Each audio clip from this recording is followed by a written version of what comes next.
Di Nabi kita Muhammad sebelum beliau dilahirkan, beliau dikandung oleh seorang perempuan yang bernama Aminah.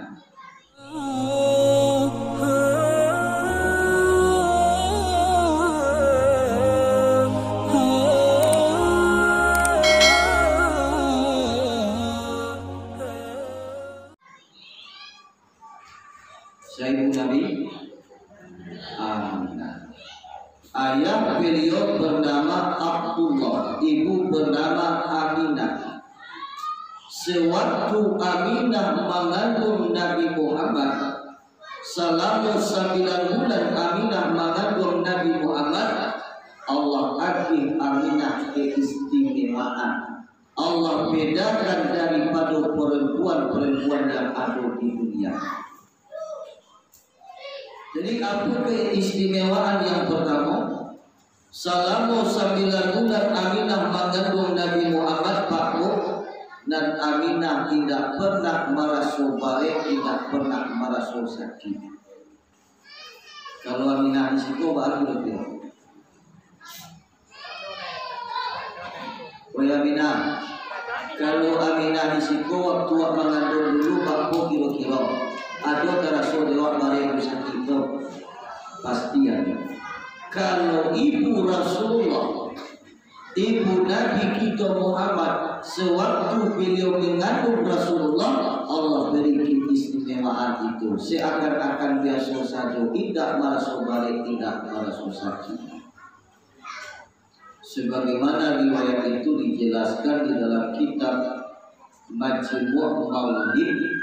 Di dalam rawi yang pertama, alamatnya hambalat suhu ummuhu Aminah, falam tajid li hamlihi alamau wala siflah. Yang artinya apa? Telah mengandung akan Nabi ummuhu, ibunya Nabi Aminah. Falam tajid li hamlihi alamau wala siflah. Tidak memperoleh beliau Aminah selama mengandung Rasulullah akan ayat tidak beliau peroleh akan barik dan sakit.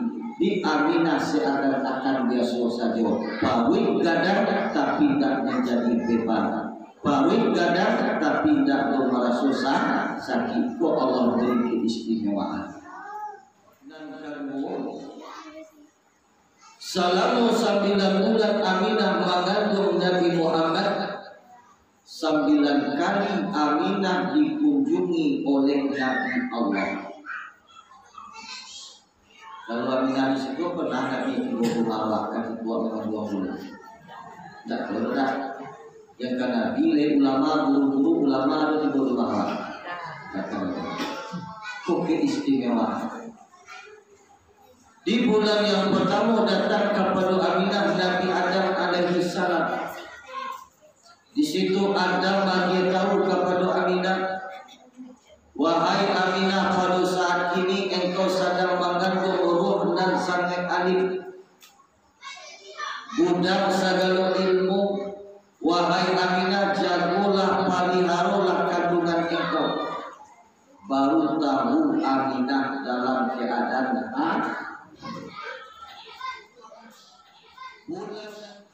bulan dan kedua Pakuk datang kepada Aminah Nabi Nuh.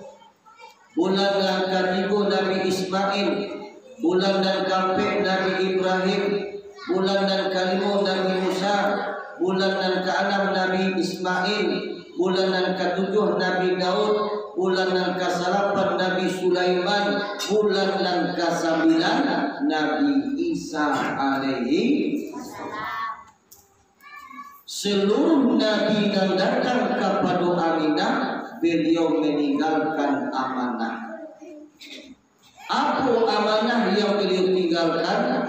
Jikalau lahir anak engkau nanti wahai Aminah, beri nama dia Muhammad.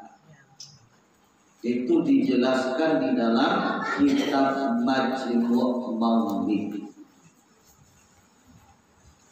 Jadi jamaah hadirin yang dimuliakan Allah, di saat usia kandungan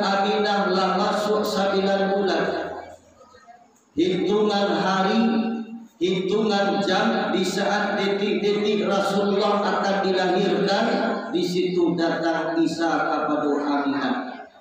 Kata Isa, wahai Aminah, sabantale engkau akan melahirkan seorang anak laki-laki yang gagah perkasa, seorang anak laki-laki yang mempunyai pemikiran yang cerdas, seorang anak laki-laki yang mempunyai makam yang terpuji, seorang anak laki-laki yang mempunyai akhlak yang mulia.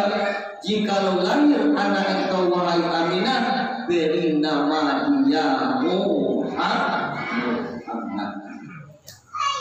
Bertepatan hari Isnin tanggal 2 bulan Rabiul Awal, antara fajar misik dengan fajar yang pertama diperkirakan jam 3 ke bawah sebelum subuh, jamaah kami mudah mudahan berpindah dari rahim Aminah tabusik Nabiyawa di kota Makkah. Menurut keterangan di saat Rasulullah lahir, kota Makkah di saat itu tarang nggak tanggung tarang, harum nggak tanggung harum, semerbak bau kasturi. Seluruh ikan di dalam lautan bersolawat menyambut menyongsong hari kelahiran Nabi. Seluruh burung di atas udara bersolawat menyambut menyongsong kelahiran Nabi. Seluruh malaikat ikut bersolawat menyambut menyongsong kelahiran Nabi. Bahkan Allah pun bersolawat menyambut menyongsong kelahiran Nabi kita Muhammad sallallahu alaihi wasallam. Adanya innallaha wal malaikatahu yusholluna 'alan nabi ya ayyuhallazina amanu shallu 'alaihi wa sallimu taslima. Bahwa sesungguhnya Allah, para malaikatnya Allah bersalawat kepada Nabi kita Muhammad sallallahu alaihi wasallam. Ya ayyuhallazina amanu, hai orang-orang yang beriman, bersalawat pula kamu kepada Rasulullah sallallahu alaihi wasallam. Coba bayangkan Pak, sedangkan ikan di dalam lautan, sedangkan burung di atas udara, seluruh malaikat bahkan Allah bersalawat kepada Nabi, apalagi kita selaku umat. Jamaah hadirin yang dimuliakan Allah, tumbang konyol pada kita membesarkan kelahiran Nabi besar Muhammad sallallahu alaihi wasallam. Jadi as-salawat yang bergema, ya Nabi salamu alaika, ya Rasul salamu alaika, ya Habib salamu alaika, salawatullah alaika, asrakal badrun alaina, faqtabat minhul budur, mislu husni ma qara'aina, qa'uya wajhus surur, anta samsun, anta badrun, anta nurun fawqanur, anta iksiru wa ghani, anta misbahus suhur. Ya Nabi salamu alaika, ya Nabi salam sejahtera atas engkau, ya Rasul salam sejahtera atas engkau, ya Habib salam sejahtera atas engkau, salawatullah alaika, memberi salawat Allah kepada engkau. Asrakal badrun alaina, telah cemerlang cahayanya rembulan, faftafat minhul budur, kemudian menutupi cahaya rembulan tadi akan seluruh cahaya. Mislu husni ma qara'aina, contoh dan elok di dalam dirinya Muhammad, qatuya wajhul surur, siapa yang mencontoh wajahnya berseri-seri. Anta samsun, anta badrun, anta nurun fawqa nur, anta iksiru wa ghadi, anta misbahul suduri. Engkau ibaratkan matahari, engkau adalah rembulan, engkau adalah nurun fawqa nur, nur di atas nur. Dalam makna jamaah kami ucapkan, anta iksiru wa ghadi, anta misbahul suduri.